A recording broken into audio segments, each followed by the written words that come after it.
Dear friends, I want to wish you a Shabbat Shalom on a special Shabbat, which we will also be blessing the new month of Kislev, which happens Rosh Chodesh is Sunday and Monday.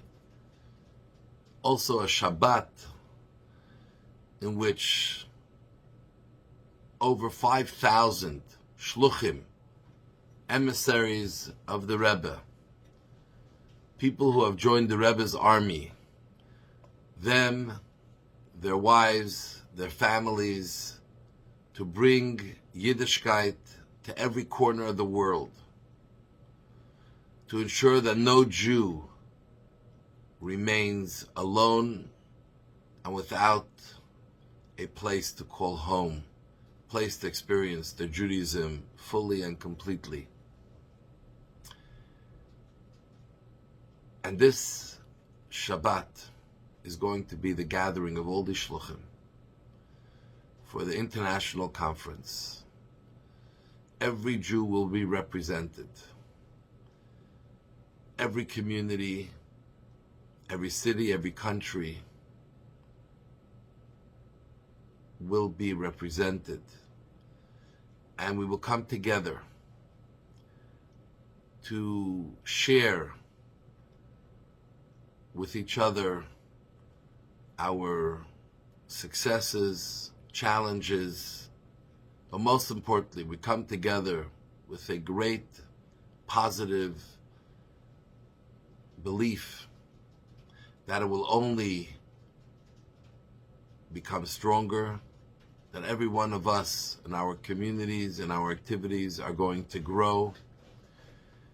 To see the rising of Yiddishkeit is only getting better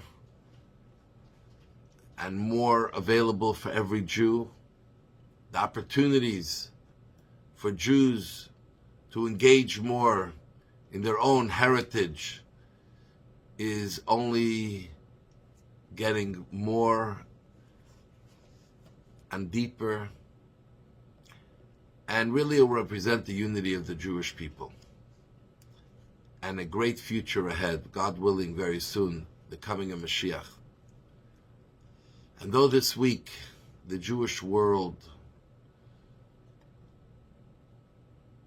had cried together over the terrible kidnapping and murder of a fellow Rabbi Shaliach, Rabbi Tzvi Kogan of Dubai, country where I brought a group to several years ago before Rabbi Kogan arrived in Dubai. And we saw for ourselves the community that was beginning to thrive, the institutions there that were busy day and night serving Jewish locals, tourists,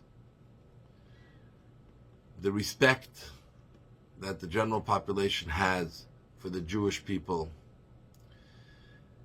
And this was a great loss for the Jewish people, a great loss for the family of Shluchim. And as the Rebbe taught us, that when people try to extinguish our flame, we just shine brighter. We light the flame even stronger. And that's what we're doing here, and we're going to do around the world.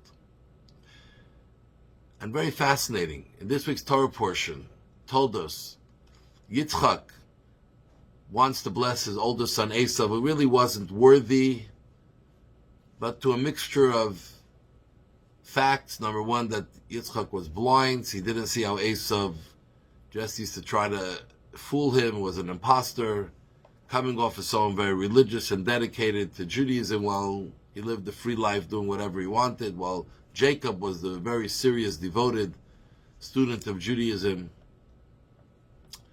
And Rivka, who understood that, made sure that Jacob would take the blessing, and this is elaborated in great detail in our Torah portion. And there's much to talk about it, but I want to just mention, when Yitzchak gave the blessing to Jacob,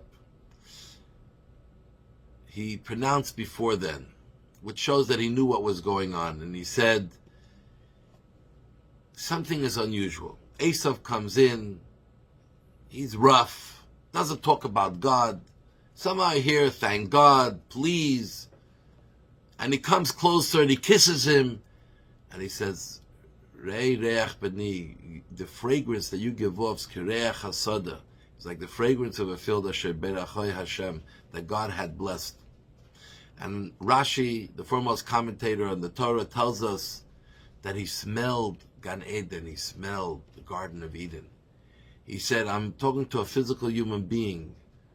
I'm kissing a physical human being, but this is not just a physical human being. This is someone who carries within them the spirit of godliness, the spirit of selflessness, the spirit of duty, the spirit of purity, of spirituality, and of holiness. Why does it call it a field? Because, my dear friends, the true spirit of holiness is when we go out into a field where you would not expect there to be Judaism. You don't expect Judaism to thrive. You go to a city where there's real infrastructure, communities, you expect Judaism to thrive. But when you go out into the field, that's not what you expect. And even if someone wants to be Jewish, how can there be a true Jewish experience when you're surrounded mostly by people who don't care and are not involved, and they live very differently?